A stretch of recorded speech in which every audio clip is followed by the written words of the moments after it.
اچھا عام صاحب، ایک چیز اور بھی آپ یہ دیکھیں کہ ہم مثلا مغرب میں جب ہم نے مشاہدہ کیا تو یہاں پر اسکل یا ہر پیشے کی عزت نظر آتی ہے.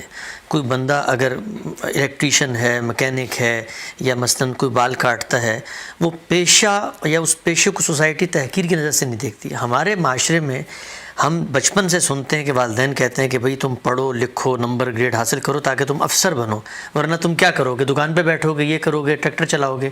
تو یہ بھی تو ایک پہلو ہے نا کہ جو والدین نے سمجھ لیا ہے کہ سارے باقی کام جو ہیں یہ کم تر اور کم ظرف لوگوں کے ہیں، اور یہ کام جو ہیں یہ اعلیٰ لوگوں کے ہیں. جی ہاں، یہ بھی ایک المیہ ہے. یعنی کوئی کام کمتر نہیں ہوتا، کوئی کام نیچے کا نہیں ہوتا. یہ دنیا اسی اصول کے اوپر چل رہی ہے.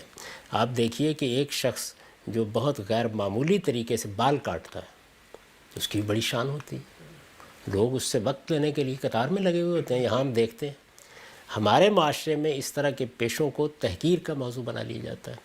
یہ وہ دین تھا کہ جس میں اگر آپ سورہ حجرات کو پڑھیں تو اللہ تعالیٰ نے شدید تنبیہ کی تھی اس کے اوپر کہ کوئی گروہ کسی دوسرے گروہ کو حقیر نہ سمجھے. آدمی پیشے سے حقیر نہیں ہوتا، وہ اپنے اخلاقی وجود سے کم یا زیادہ سمجھا جانا چاہیے. یعنی یہ معیار ہی بالکل تبدیل کر دیا تھا یہ کہہ کے کہ ان اکرمکم عند اللہ اتقاکم. میں نے اپنے زندگی میں بعض مزدوروں کو دیکھا ہے. میرا گھر بن رہا تھا لاہور میں، میرے والد کا جو گھر تھا، تو ایک مزدور کو میں نے دیکھا. آج بھی جب اس کی تصویر میری نگاہوں میں آتی ہے تو سچی بات ہے میں محسوس کرتا ہوں کہ جنت میں اس کا درجہ شاید میں اپنی نگاہ اٹھا کے بھی نہ پا سکوں. کیا کردار تھا، کیا اخلاق تھا اس کا، کیا اللہ تعالیٰ سے تعلق تھا. رمضان کے مہینے میں روزے کے ساتھ کیا مناسبت تھی اس کی، نماز کے ساتھ کیا مناسبت تھی، اور اس کے ساتھ جو وہ کام کر رہا تھا اس میں ادنیٰ درجے کی رعایت لینے کے لیے تیار نہیں تھا. ایک ایک پائی معلوم ہوتا تھا کہ جب تک وہ اس کے معیار پر حلال نہیں ہوگی وہ اس وقت تک اس کو قبول کرنے کے لیے. آپ کو ریڑھی لگائے ہوئے بعض لوگ بڑے کمال کے لوگ ملیں گے. علم کا زوم بھی بعض اوقات لوگوں کو خراب کر دیتا ہے. تو یہ دیکھنا چاہیے کہ اللہ کے ساتھ تعلق کی نوعیت کیا ہے، اخلاقی وجود کی تطہیر کس قدر ہوئی ہے، اس کی بنیاد پر لوگوں کے ساتھ معاملہ کرنا چاہیے. پیشے سارے بڑے معزز پیشے ہیں. ایک مالی باغبان آپ کے یہاں کام کرنے کے لیے آتا ہے، کوئی خاتون کوئی مرد آپ کے یہاں صفائی کرنے کے لیے آتے ہیں. میں یہاں امریکہ میں دیکھتا ہوں کہ بڑے وقار کے ساتھ آتے ہیں. ان کے ہاں ادنیٰ درجے میں اپنے پیشے کے اوپر کوئی شرمندگی نہیں ہوتی. تو ہمیں بھی یہ روایات قائم کرنی چاہیے کہ لوگوں کو عزت دیں اور ہر پیشے کو اپنے کمال کے لحاظ سے دیکھا جانا چاہیے. اور اس میں جب انسان کمال پیدا کرتا ہے تو سب عزت کی نگاہ سے اس کو دیکھتے ہیں.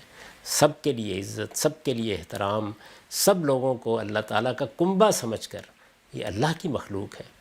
میں نے بارہا توجہ دلائی ہے کہ اگر ہمارے اندر صرف یہ چیز پیدا ہو جائے کہ جو شخص مسلمان ہے اس کی نسبت کس سے ہے، محمد الرسول اللہ صلی اللہ علیہ وسلم سے. جس پیغمبر کے ساتھ ہم اتنی عقیدت اور محبت کا اظہار کرتے ہیں، سوال یہ ہے کہ اس کے ماننے والوں کے ساتھ وہی محبت کیوں نہ ہو، وہی احترام ہونا چاہیے. اور پوری انسانیت کیا ہے، یعنی کنبہ ہے نا.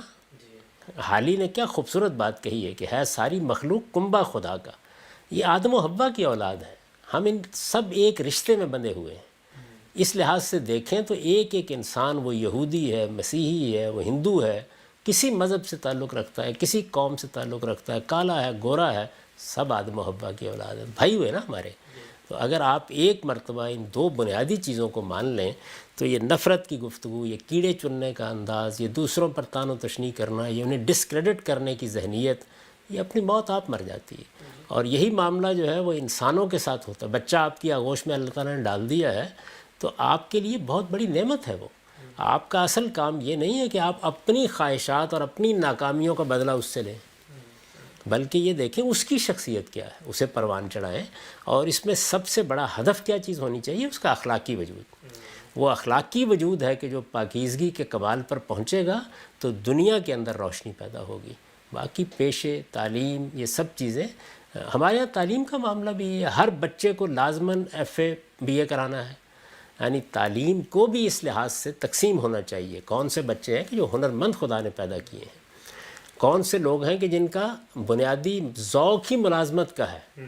اچھا، اسی طریقے سے بہت سے بچوں کو خدا نے کاروبار کرنے، بہت آگے بڑھنے کی صلاحیت دی ہوتی ہے، تو ان کو آپ کیوں کوئی ملازمتی کرانا چاہتے ہیں؟ یعنی میں تو ہمیشہ کہا کرتا ہوں کہ جس قوم کی مائیں ہر بچے کو افسر بنانا چاہتی ہوں وہ ترقی کیسے کر سکتی ہے؟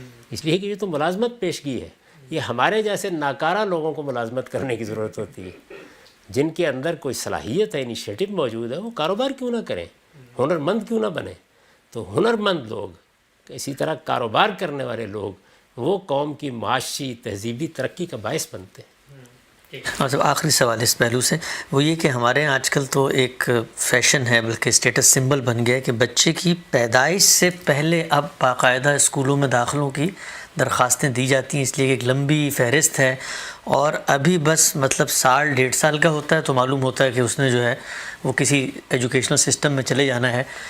یہ موضوع اصلاً تو بچوں کی نفسیات کے ماہرین اور تعلیم سے متعلق ہے، لیکن زندگی کے تجربے کے طور پہ آپ اس کو کیسے دیکھتے ہیں کہ بچوں کو اسکولوں یا ایجوکیشنل سسٹم کے حوالے کر دینا یا ماں باپ کی پرورش پرداخت کے زیر سایہ رہنا، یہ مرحلہ کب ہونا چاہیے؟ میرے نزدیک تو وہی بات جو انسانی تجربات سے معلوم ہو گئی ہے، 5 سال تک بچے کو والدین ہی کو وقت دینا چاہیے. والدین ہی سے وہ اپنی فطری طریقے سے چیزوں کو سیکھتا ہے، انہی سے سچی مناسبت اس کو پیدا ہوتی ہے.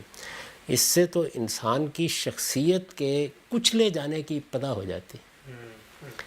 یعنی آپ نے اس بچے کو جس نے ابھی بھاگتے ہوئے آپ کے پاس آنا تھا، آپ کے سینے سے لگنا تھا، آپ کی باتیں سیکھنی تھی، آپ سے وہ میراث لینی تھی، اس کو آپ دوسروں کے حوالے کر دیتے ہیں. وہاں وہ سہما ہوا بیٹھا ہوا ہوتا ہے. کچھ مناسبت پیدا کرنے میں 6 مہینے لگتے ہیں، چلیں وہ پھر آپ کے فیصلے کو قبول کر لیتا ہے. آپ نے کوئی گھنٹے 2 گھنٹے کے لیے بچے کو بھیج دیا کہیں، یا کسی اپنی مجبوری کے تحت فرض کیجئے کسی ڈے کیئر سینٹر میں کچھ دیر کے لیے بھیج دیا، لیکن اس کی حقیقی تعلیم تربیت ماں باپ کی آغوش میں ہوتی ہے.